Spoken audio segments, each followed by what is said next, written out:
Hey guys, welcome to the Crafty Sparrow podcast. My name is Amanda. We're on episode 9. Can't believe it's almost been a year since I've started doing this.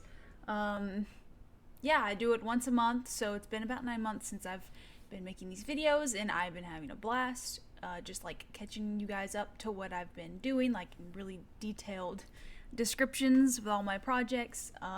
You guys have seen me just knitting all the way up to now every craft from like sewing to just like crochet and cross stitch, and it's been really fun. Today we've got all of those things to talk about. I've had more whips than I've ever had in my life going on at once. So we've got knitting, we've got crochet, we've got cross stitching, sewing. Yeah, so it's gonna be probably a pretty long one, so grab something to snack on or just have me playing in the background while you craft something up yourself. So I hope you enjoy. We're just gonna go ahead and get started with what I'm wearing, actually. If you've been around for a while, then you've probably heard me mention this a couple times, and I've been wanting to show you guys for a while. This is my Azor sweater from Tête, Bêche, I think is how you pronounce it. I made this in 2020. It was my first colorwork sweater that I ever made, and it's knit in 2 different Knitcrate yarns. The red is, I don't remember what month. Actually, I've got it written down. It's Knitcrate's October 2020 Knitcrate yarn. It's 100%. Sorry, it's 75% superwash. Scratch that. That's a different Knitcrate yarn. This is March 2020's yarn. It is 100% baby alpaca. That's the right one. It's in this beautiful colorway called chestnut. And I'm really sad that that is Knitcrate yarn because I would buy a ton of different colors in this yarn if I could. But the way that they work is they have like one special knit up for, or they make this yarn for that month, and then you can never buy that yarn again. So it's kind of sad, but at the same time I cherish this sweater even more because I only have so much yarn from that kind. So anyway, yeah, this is my favorite colorwork sweater I've ever made. Not only because of what I just said with the yarn, but also the fit is my favorite like fit for a yoke sweater or any sweater, honestly. But let me just show you.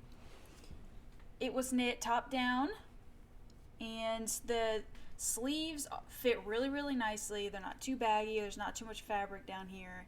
Not too baggy on like all the way down the arm. And the yoke is just like really comfy. The increases, they were perfect how they had them laid out. And there's a couple of short rows in the back so that it's a bit taller in the back than in the front. I will say the only thing that I wish it had is a tighter neck. I actually had to do a reinforced crochet, like crochet slip stitches, I guess, all the way around the neckband so that, because it did go even further before. But it's not too bad, especially I usually wear a t-shirt underneath it so that I can layer. But so when I wear a t-shirt under it, there's not like so much showing right here. But yeah, this is my favorite sweater to wear. I love alpaca yarn. It's probably my favorite fiber. It's just perfect for me. And the pink is actually a linen blend, I think. A linen wool blend. Is really soft too. So that's what I'm wearing. And the reason why I wore an old sweater instead of a new one is because I don't actually have a sweater finished object, which I think ever since I've been podcasting, I've had one to show you guys. Either a cardigan or a sweater I've had to show you guys. Not this time. So I get to share my old one and my favorite one. But anyway, we've got that done. Now let's actually talk about what I have been working on recently. And my first finished object is the Outline Tank by Jessie Maed Designs. And I knit it in Kelcey from Niqabi's bi-monthly Herbology Club yarn, and this one was elderberry, and it's been wonderful to wear out in the sun when it's been warm on these spring days. Kind of cold spring braid today, so I won't be wearing it, but yeah, I've been wearing it quite a bit, and my favorite part about this design was that I could knit it all up in one skein. One 100-gram skein of fingering weight yarn. And I had some left over too. So, but I actually knit that twice. I finished it completely in the size small, I think. Yeah, I finished it in size small. And then I tried it on.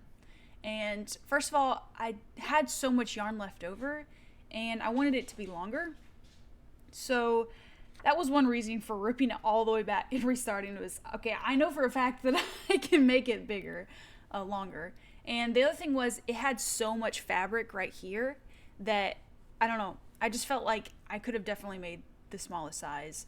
And it does have quite a bit of ease built in. So I think that it was the way it was supposed to be, but I wasn't a fan of how much positive ease it had. So I just went ahead and ripped it all out and made the extra small. And I knit it on 3.25 millimeters for the rib and 3.5 millimeters for the body. What else do I have to say? Oh, it was actually really nice knitting it all up in one size and then ripping it back and knitting it again, because the way that it's knit up, the balls are already cut in sections that are the right amount of yarn for each section. Does that make sense? Like, you knit up the body because it's knit bottom up. You knit up the body and then you have to start picking up stitches for one of the cups, and then you pick up stitches in the back, and then again for the other side. So all the yarn was already balled up in the right amount, and I knew where I could stop because I went a size down. I knit as much as I could with the ball of yarn that I had for the body originally. I'm not explaining it very well, but it just worked out really nice. I didn't have to worry about, oh, am I going to have enough yarn? Because I know I had enough yarn. I've knit it completely already, and I'm going down in size, so it's going to use less yarn. Anyway, it was a really fun design. I really like the drop stitch detail. It's fun to just take your crochet hook and like take all the stitches off all the way down. And she makes it really easy, and like you're really confident that nothing's going to fall. No stitches are going to be taken out. More stitches than they're supposed to be.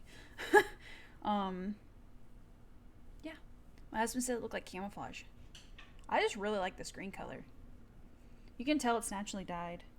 And I swear, I swear when I steam blocked this, I smell elderberry. Is that, Kelcey, if you're watching, is that a thing? When you like steam block your hand dyed yarns that are dyed with natural like plants or berries, can you smell that? Let me know. Because I thought I was going crazy, and then I asked Tyler to come in and smell it, and he said he didn't smell anything, but I don't know. He just said he smelled sheep, which fair enough. It is 100% wool. So yeah, that's the outline tank. That's one done.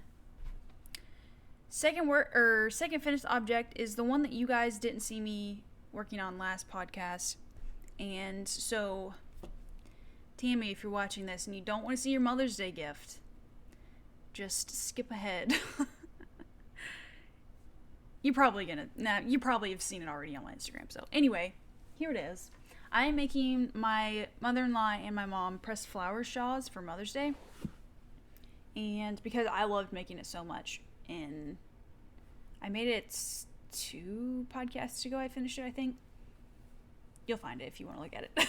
I have all my stuff in the description box below. If you're like, okay, is it in this one? You can just go into the description box and I'll have it listed. So yeah. Anyway, I really loved the pressed flowers shawl design, and I knew I wanted to make more. And this is the perfect excuse to make 2 more for Mother's Day. So here is my mother-in-law's. I told them that they could pick which colors that they wanted, and she wanted green and brown, and then I gave her I told her which yarns that she could pick from. I used Knitpicks website.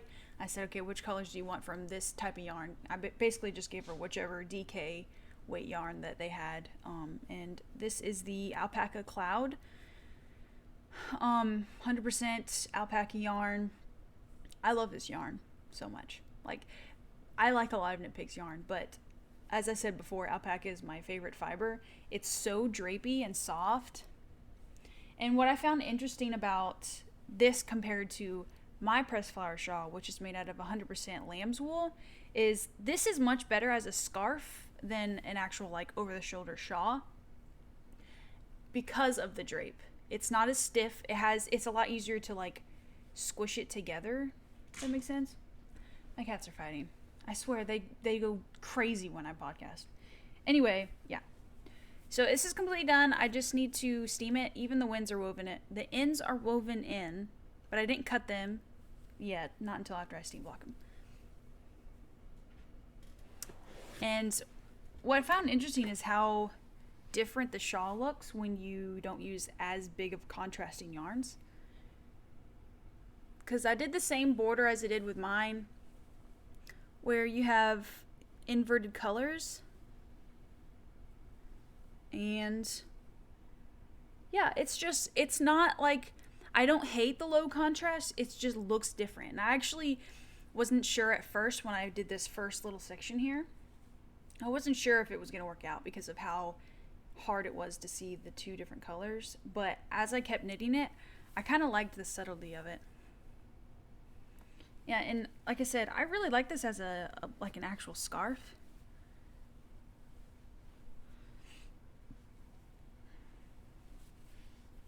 Like this.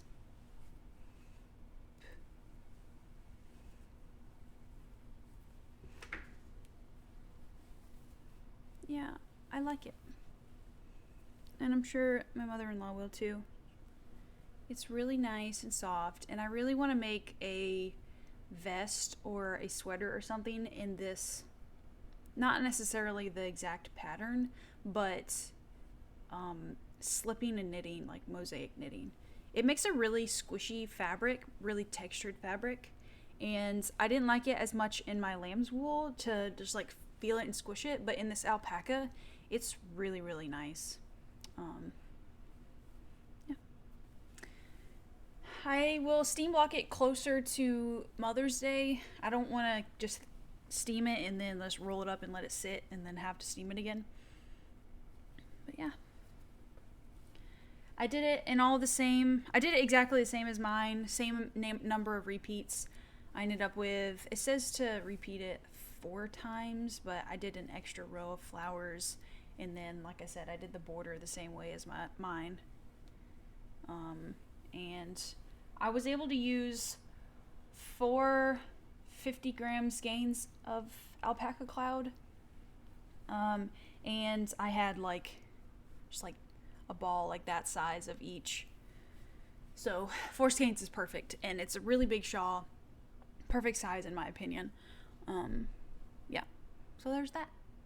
And that's all that I've got for finished objects, but I have a ton of works in progress, so let's get started on that.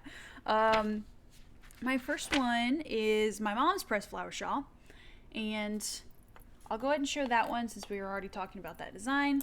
Again, that is, actually I didn't tell you who that's from. Nice, very professional. It's Savory Knits, I think is her, Savory Knitting, I think is her Instagram handle, but it's Amy Christoffers is her name. Yeah. And I do it in 4mm needles. But this is my mom's. Hers has high contrast, and oh my gosh, I love both of them so much. The high contrast though, it really shows those flowers. Hers is in Knitpicks Capra. Yeah, Capra DK, which is their wool cashmere blend. It's so pretty. I love it. There's not really much to talk about this because it's not really that big, and you guys just heard me talk about my mother-in-law's. So there it is. Oh, the colors that I used, fudge. I don't think I wrote down the actual colors I used, but it's like a dark green and dark brown for my mother-in-law's. And then this one is, I've actually got yarn left over because I just started it. Meridian Heather, and Angelite Heather.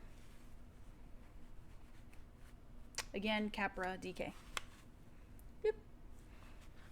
Yep. It's really nice. I know cashmere's known to be like a really luxurious choice. It's 85%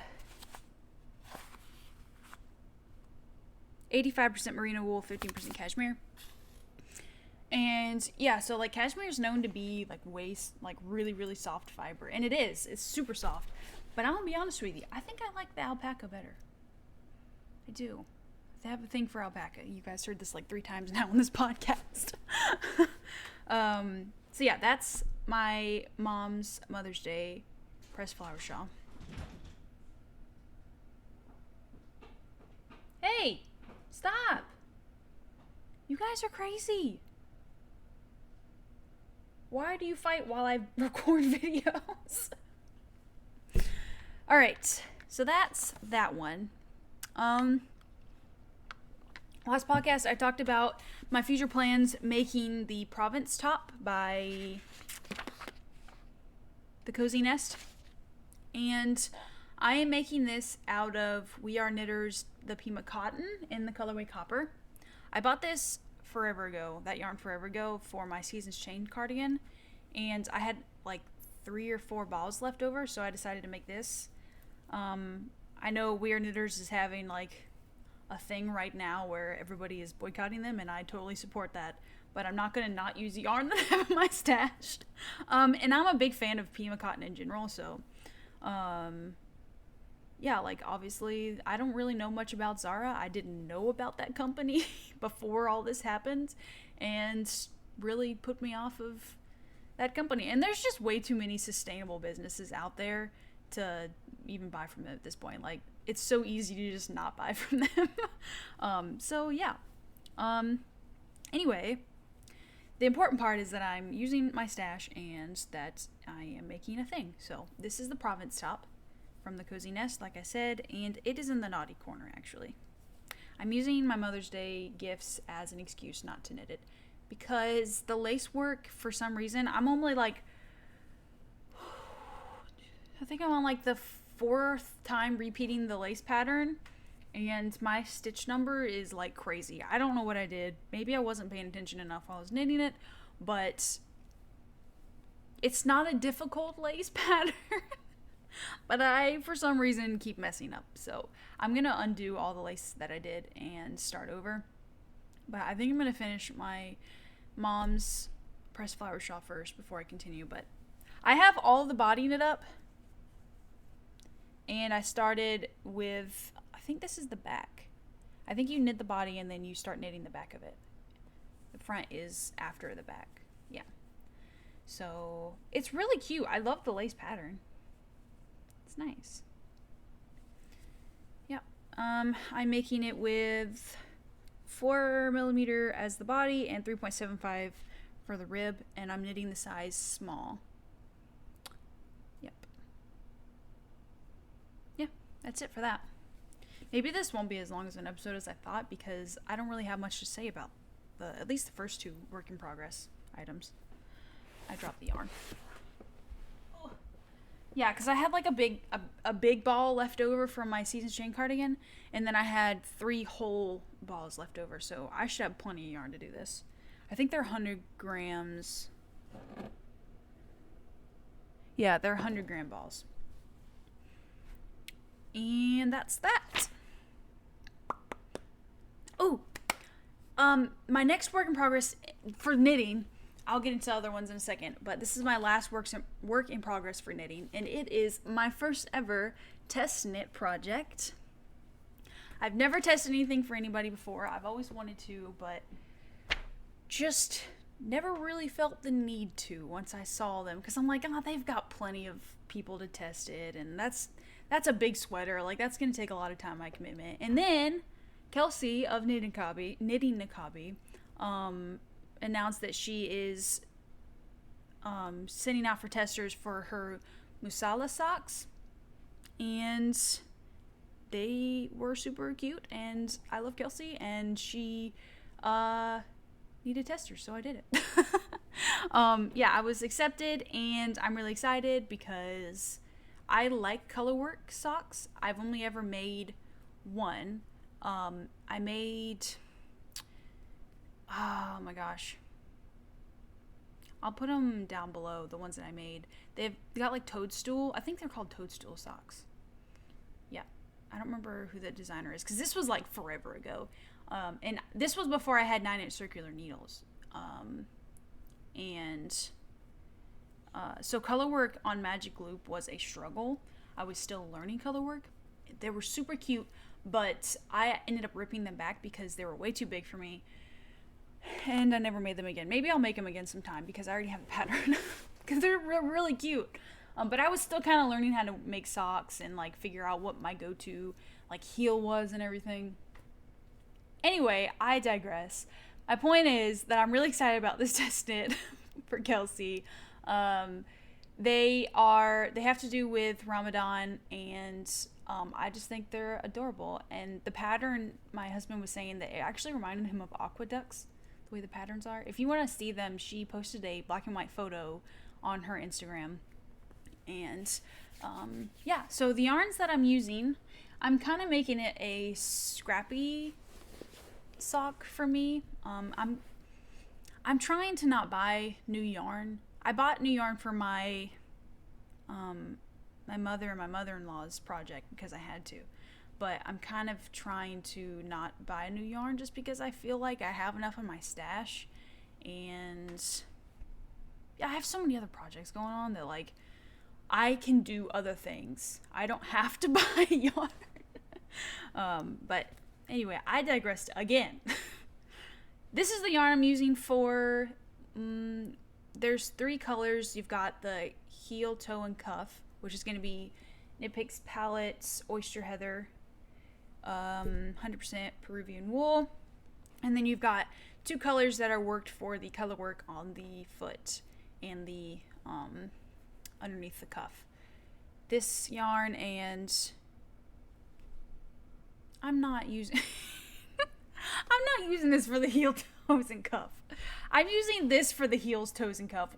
Obviously, I've already made part of a toe with it. And this, if you remember me saying, I made this out of Knitpicks. This was the 75% superwash merino wool, 15% nylon, and 10% cashmere October 2020 Knitcrate yarn. This was one of their sock boxes. And I don't know if you guys remember, I talked a while back about making like a pattern for my go-to sock. It was my first toe up sock with a afterthought heel. I used this yarn. This yarn has been ripped back and used for so many different sock patterns, and none of them I have worn or like stuck to. I think I have another pair of socks made with this yarn with like a white cuff detail on them, but I never wear them. They're too big. Can you see the pattern here? Like that socks are always too big for me when I make them. But anyway, it's a really nice cashmere and nylon and wool sock yarn, so I thought it would be nice for this. And then these 2 are what I'm using for the colored motif on the foot of the sock. And this is actually this yarn. It's, like I said before, 100% baby alpaca. And then we've got this color as the Peruvian wool Knitpicks palette Oyster Heather. Yeah. I knit a gauge swatch for this since it's a test knit, and I want to make sure that I have the right gauge and everything. Holy moly, Kelcey warned us that she has a tight gauge. She was not wrong. I went down to like a way smaller size needle than what she used, and I still didn't get gauge, but I think it'll still work out, and obviously we're gonna communicate with each other all these details. But yeah, I don't really have much to show you because it's just a toe. It's just a little toe.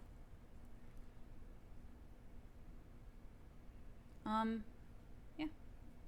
So keep an eye out. I'm going to try and post a lot more pictures of this so that Kelcey has a lot of things to share if she wants to. Yeah. that's my last knitting work in progress. Oh, actually, what I wanted to talk to you guys about this. So, like I said, I've never done a test knit before. So, I had this whole adventure of figuring out how to even tell the designer how many yards or grams of yarn that I used. So, I had to do a lot of math the other day. I took this ball yarn and the cashmere yarn and took out my Swift. I measured how many inches around one time around of yarn was 52 inches, and then I wound it around the Swift and counted how many times it went around, and then multiplied that by 52 inches, and then converted that to yards. And then I weighed them so I know how many grams there are. So I'm hoping this makes sense. When I get done with one sock, I will weigh the yarn again so that I can subtract however much I had. That's how many grams I used. And I will again wind what I have around the Swift and then subtract how many yards I have by how many I started out with. And I don't know if that's how people usually do test knit stuff, but that's how I'm doing it. Yeah. It's pretty cool. I had to buy a scale, which I've been meaning to buy anyway, because a scale is nice to have. I mean, not only for knitting, but like in the kitchen and stuff. So I guess that is technically an acquisition. I don't really have acquisitions to talk about this time around. Again, because I'm not trying to buy yarn. I have enough. I'm good. I did buy Kelcey's April Herbology Club. That's chamomile themed. Can't wait to see what that's about. But that's just one skein yarn. Yeah, that's knitting. Crochet, just a real quick one. I talked before about me making a garland for my office door. And this is the daisy chain garland. Kind of hard to see all the flowers. But you can see that that's flowers, right? It's really cool. So the pattern that I used, I didn't quite understand it that much. So I kind of went rogue and made my own design. Although I did use their design for the stem. Basically all I did was I made, for a single flower, I made a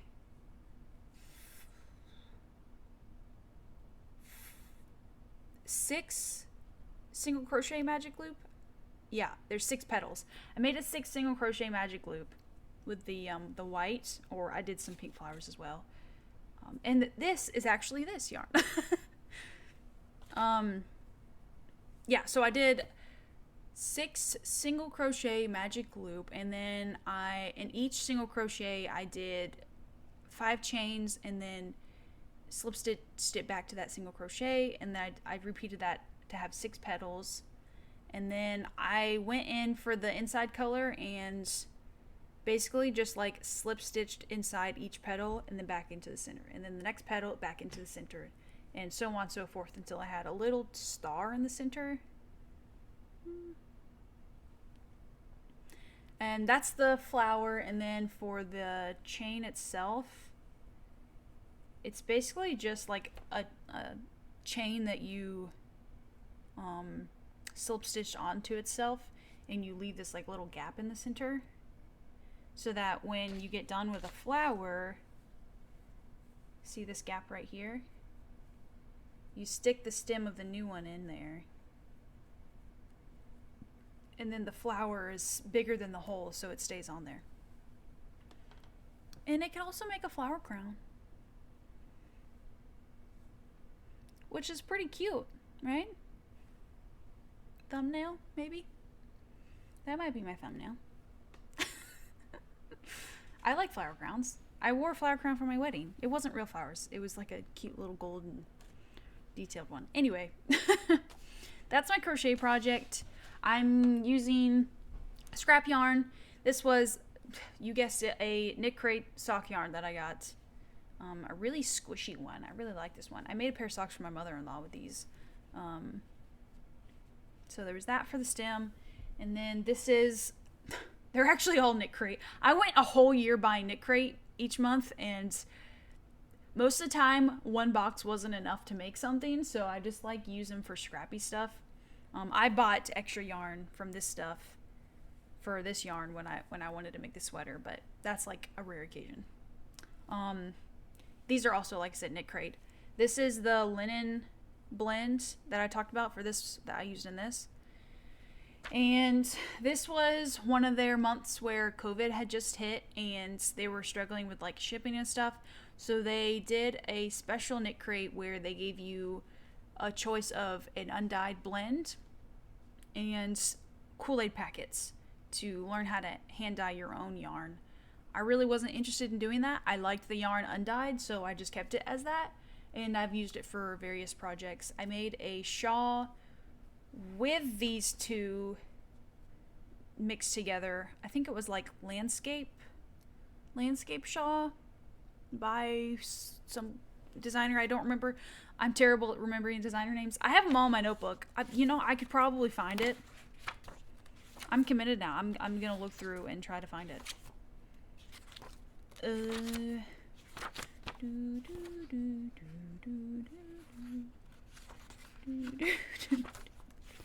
Surely I did.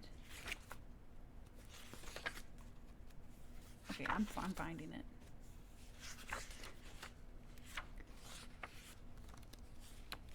I will die on this pedestal. I will find this. Charlotte Stone was the magic Toadstool socks.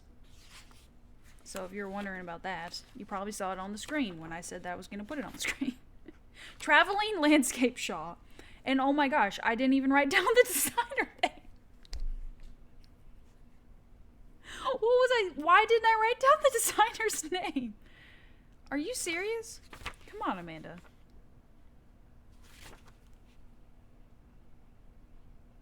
Okay. I'll write it down in the description box. Don't you worry. Don't you worry, little hearts. They'll be there. Okay. Anyway, that's what I used for my garland. I've been putting it off because it's honestly been like my least frequent work in progress. I haven't been doing that one very often, but it's there, sitting in my yarn bowl. Eventually I'll get it done and put it on my office door. Next is cross stitch. That one will be quick too because you guys, if you've been here, you've heard all about it. I finished a page and I technically finished the ship completely now. So last time you guys saw I was like right here. So I did about this much. And yeah, so I've got one more page that stops like right here, and then there's one more page that has this tiny little section. And this is all like really pretty sky that has a bunch of different shades of colors in it, so I'm really excited about that. But yeah, almost done. Like I said, that one was going to be a really quick works in progress because there's not really too much to talk about with that. It's just cross stitching. And I guess if you're new here, I picked up an image from Google. It was like Fregata Español, I think was the name of the ship. I really liked it. I put it into Pick2Pat, which is a website I use. They just like take an image that you upload and put it into pixel form and select DMC floss colors to each color, each pixel color. It's really handy if you are into cross stitching and you don't know, like if you want to pay for a pattern, if you want to do like a small picture, you can just test it out. It's really cool. So that's that. And then my last works in progress is sewing.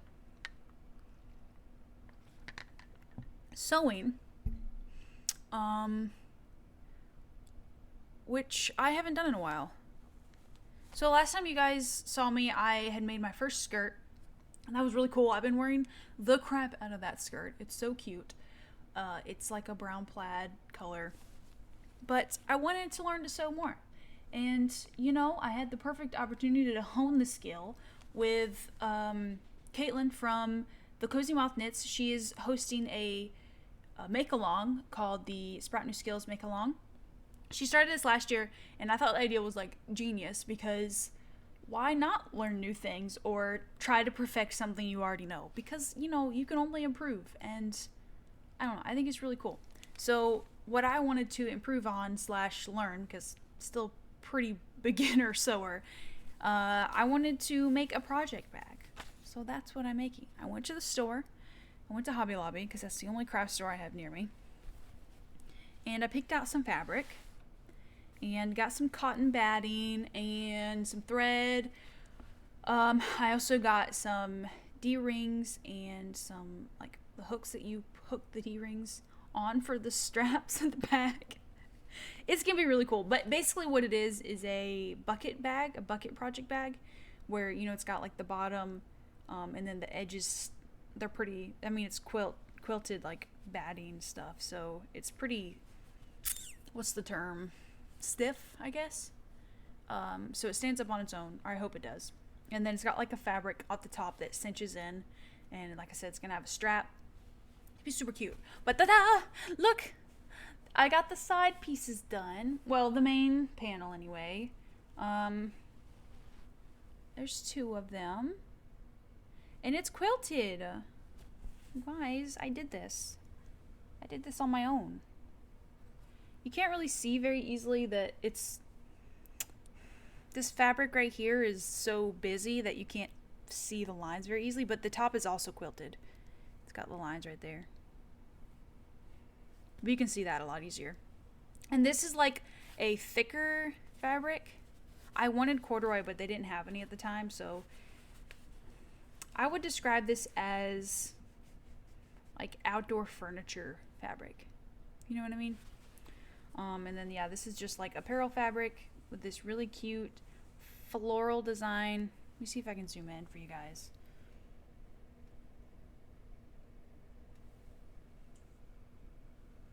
Yeah. I thought it was really cute. And then so yeah, we've got this really pretty floral, and I thought that the blue matched the stems really nicely. And then the lining and the cinched in part is going to be this fabric. And I thought it was a good complement to the yellow on the flowers. There's actually some parts of the flowers that are darker, like that color. Yeah. It's been pretty neat working this. Because like I said, it's a lot more different than knitting and cross stitching. It's just a whole different world. I've had such a hard time though cutting out the pieces straight.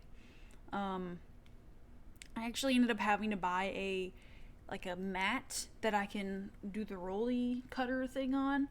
There was a kit on Amazon that's actually pretty nice, and I can put a link down below. It came with a rolly cutter thing and a mat. I'm pointing at it because it's on my desk. I just keep it on my desk because it's actually a pretty good little desk mat. Anyway, it's one of those self-healing mats. And it came with a bunch of like clips and 5 extra blades for the cutter. I think that's it. And it wasn't that pricey, not in my opinion. So anyway, yeah, I was having trouble like measuring out the pieces and then cutting them, and sewing is really cool. I like it. I like the things that you can make. They're completely different than things you can make with knitting and crocheting. Is it my favorite? No. I was like gonna be super ambitious and like maybe start making bags like on the side and selling them, but no, you don't expect me to do that. I'd rather just knit. So anyway, I'm learning, and I don't know, maybe I've really started to enjoy actually feeding the fabric through the sewing machine though. Before, I talked about me trying to move the fabric too aggressively, and it was really hard to keep things straight, but I'm much better at it now that I've quilted up these pieces. I'm way more comfortable with my sewing machine. So I don't know, maybe I'll get used to it and I'll want to do it more frequently, but it's just so much easier to be like, okay, I want to do something. Let me just grab my knitting bag and just knit on something. Like, you have to actually go get the sewing machine, put the thing on the desk, plug it in, prep all the stuff. It's a lot. But I'm having fun with it though, and so, yeah, I'm really excited to be able to work on this for this year's Sprout New Skills make along. I thought about maybe trying to do another project for that, because it lasts till the summer equinox. It's all of the spring season. And I don't think that this is going to take me till then. I know I have a lot of stuff on like my works in progress list right now, but I'm pretty monogamous, so like once I finish one thing, I'll typically just continue the next thing. Like, if I work on this again, I'm probably going to want to finish it. Like, I only did this and stopped because it took me a while to do this, like a full day, and I just wanted a break from it. But I don't know. So I might do like a new knitting technique or something. I've yet to learn brioche, so maybe, I'm not sure. We'll see. Yeah, that's all my works in progress. If you can imagine this, I have the other pieces here if you wanted to see them. I had to make a template for the bottom out of graph paper, so that was interesting. And then I've got the bottom piece, which is that outdoor fabric kind of thing, and then this is the lining for the bottom, and then it's just like two pieces for lining the panels, and then this is for the top section that zip ties, or not zip tie. Did I say zip tie before? I meant drawstring. And I'm gonna make my own drawstring crocheting with probably like a bulkier scrap yarn that I have.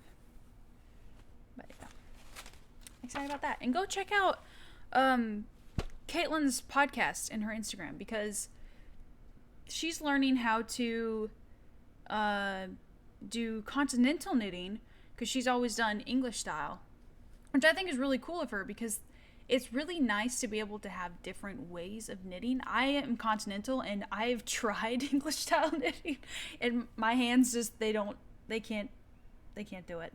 I like color work, and I've tried before having one hand with English and one hand with continental, because that's apparently a really nice way to do color work. My brain can't hold, my hands don't do the things. But it's the opposite with Caitlin, so it's really cool to see that. And I hope she can learn it quickly. She's doing some basic stockinette projects that are helping her just get used to it without, doing a bunch of complicated stuff. And I really hope she can get used to it, because it's so fast and it's so much better for your joints. When I first started knitting, I was looking into the different ways, and I was like, okay, which way am I going to learn? And I saw the benefits for continental, and I was already a crocheter, which you hold your yarn in your left hand when you crochet. So I was kind of already used to that. And so I navigated toward continental. But I still think it would be cool to learn English.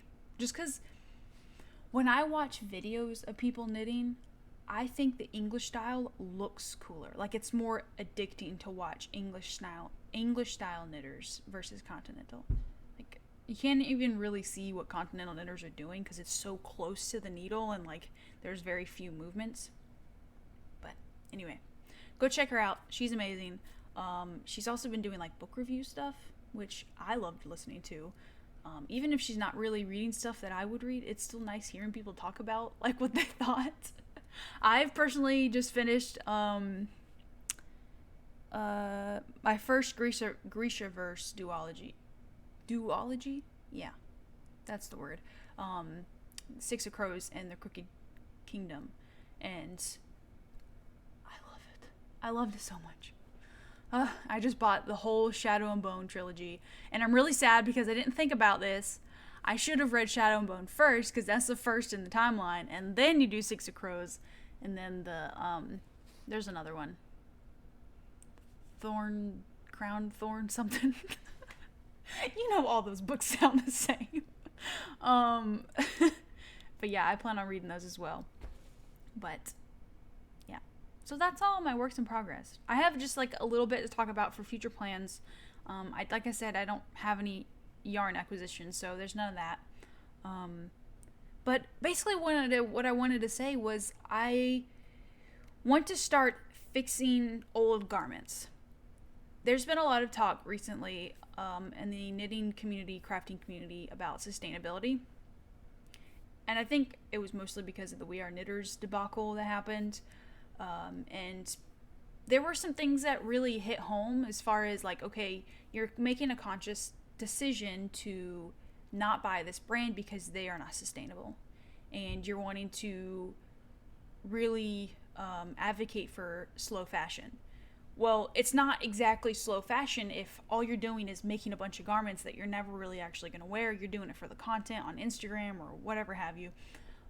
And while I don't typically make a lot of garments, like I'm a monogamous knitter, I only make one thing and then I do typically wear it. I did reflect back and think about all the stuff that I've made within the past year or so, and what things I don't wear, what things I wear the most, and why I don't wear the ones that I typically don't navigate towards. And two of them came in mind specifically. One is the sweater number 18 by, is it My Favorite Things Knitwear? I think that's what it is. I don't think that's a petite knit design. Let me just double check. I don't want to say it wrong. Yeah, My Favorite Things Knitwear. This was on my podcast 2 or 3 episodes ago, and while I think it's really pretty and I like the yarn a lot, I don't wear it because it's way too baggy on me. I also don't necessarily like the way the sleeves look. There's just certain things where I don't hate it, right? But I don't navigate towards it or gravitate towards it. And so what I'm going to do is I'm going to rip it out completely. And I'm going to make the cardigan version that the My Favorite Things Knitwear actually came out with after I knit up the sweater version. 2 reasons. I'm going to make a smaller size. And I've been wearing cardigans a lot more than full sweaters lately. I like the layering aspect. The Drops Air that I use, that yarn, is also really good for layering because there's so much breeze that comes through it. It doesn't really even keep me warm as a sweater, so I have to wear a shirt underneath it anyway. But with a cardigan, you can wear it as a full sweater if you want, buttoning it up, or you can wear it open. I don't know. It's just a lot more attractive to me. I know I will want to wear it more that way. Excuse me. Tyler and I went to get breakfast this morning and it was so good, but it was a lot of food. Anyway. And then my second thing I wanted to change is my Seasons Change cardigan. I love that cardigan. I'm going to keep most of it. The full length body I like, but the sleeves are way too big. They're like, this is really good size for me. Those sleeves go down to like right here. I'm not even exaggerating. Like it's that billowy. And while that is a look, and like I get some people like that look, it's not what I want for that cardigan. So I'm going to rip out the sleeves, which will be easy because it was a drop shoulder design. So all I have to do is take out the cast off on the cuff and then just unwind it and then just knit it smaller. And I will also have more We Are Knitters yarn because I made it out of the We Are Knitters Pima cotton, the one that I'm using for my Provence top. So I'll have a lot more of that yarn left over probably. So just in case for some reason I don't have enough yarn for my Provence top, I can just put that aside and fix the Seasons Change cardigan and use whatever yarn was left over from fixing that. Yeah, so those are the 2 first, like, ripping out and fixing things I'm going to do. And then if I still feel like I want to do more, there was a crochet sweater that I made before I even knew how to knit, before all this COVID stuff happened. It was made out of Lion Brand's A Touch of Alpaca. They were having a sale, so I bought some. And I designed my own crochet sweater with, like, baubles and stuff, but I don't wear it because several reasons. I'm not exactly a fan of the yarn itself. I don't personally like acrylic. I think it's too heavy. I think that it doesn't breathe well enough for me. It's just really stuffy when I wear it. And also crochet in general takes more yarn to make a sweater, so it's a lot denser fabric than if I would have knitted with it. So I might unravel that. Of course, I'll show it to you guys before I do that. so that you can see what the sweater looked like. And then maybe I'll do like a special video where I record the whole process of that one. I don't think I'll do that with the other two that I'm thinking about fixing, just because you guys have already seen the before project on several different like podcasts, and I think I'll just talk about those fixes on a separate normal podcast. But yeah, I might make a video for the Touch of Alpaca crocheted sweater, since you guys haven't seen it at all. And what I think I'm going to make out of it though is a skirt or a vest, and I'm going to knit with it instead of crochet. That's something I've been thinking about, although I'm going to be honest with you, that'll probably be like fall time next year, because I think this summer season is going to be a lot more cross-stitching, sewing, and lightweight projects like tanks and stuff. Oh, and also my outline tank was part of Stress Knit's Tank You Next knit along. So if you haven't heard about that, you should go check it out. She's making a bunch of like tank top type garments, and she's going to draw prizes and all that. So definitely go check that out as well. Really cool to be part of all these like crochet or make along, knit along things. I love being part of that kind of stuff. It also motivates me to take more pictures of my finished objects, because I tend to forget to do that. And then my next future plan is a bit different. I would say it's another craft adding to this mini diverse craft podcast. Embroidery. So behind me, I've had people ask before. This blanket behind me is from an Instagram account called Abby Toads, and she draws a bunch of adorable little mushling characters that I'm obsessed with, and you should follow on Instagram, because she's been making these just like little videos, like animated videos of the mushroom just like rocking back and forth or doing really cute things. Anyway, she posted a drawing of one called the Scout. I think there's a few Scouts that she draws, but this one specifically was a parrot mushroom. It had like a really cute little green mushroom cap, and he had like goggles on and like a telescope, and oh my god, it's so cute. I really want to embroider one and put it in a little hoop and for to put up on my wall. So I might try that. Yeah. You guys may not see it next episode, because I don't know how much I'll want to add another like project on my works in progress list, but don't be surprised if you see it, because it's super cute. But yeah, that's all I've got, guys. So many things. Thanks for watching. If you want to see what I've been doing in between these monthly podcasts, please go follow me on Instagram. I am the Crafting Sparrow on Instagram as well. I do have a Twitch, although I probably won't be streaming that often. I don't know, I just would rather record and then spend my Saturdays actually doing one of my projects. I know that I stream my project. It's just different. I have one if you want to follow me, and you'll be notified if I stream. But it's probably not going to be a very frequent thing. But it's there. And yeah, give this video a like if you liked it. We've gotten so many new people here subscribing on my channel, which is really cool. I've said it before, I'm not really doing this to be have a bunch of subscribers. I'm really just here to like connect with other crafters, and you know, I don't know, it's really nice to make those connections with people that have the same like passions as you. So that's why I do this, and to be able to like just spiel out all the things that I've been making, because if I didn't, my husband's ears would fall off from all the stuff that I've been talking about. So it's nice to just tell the camera all the stuff I've been doing, and then if somebody who also likes crafting likes it, they can, you know, come watch. So, but thank you guys for hanging out, and I will see you guys next month. Take care. Bye.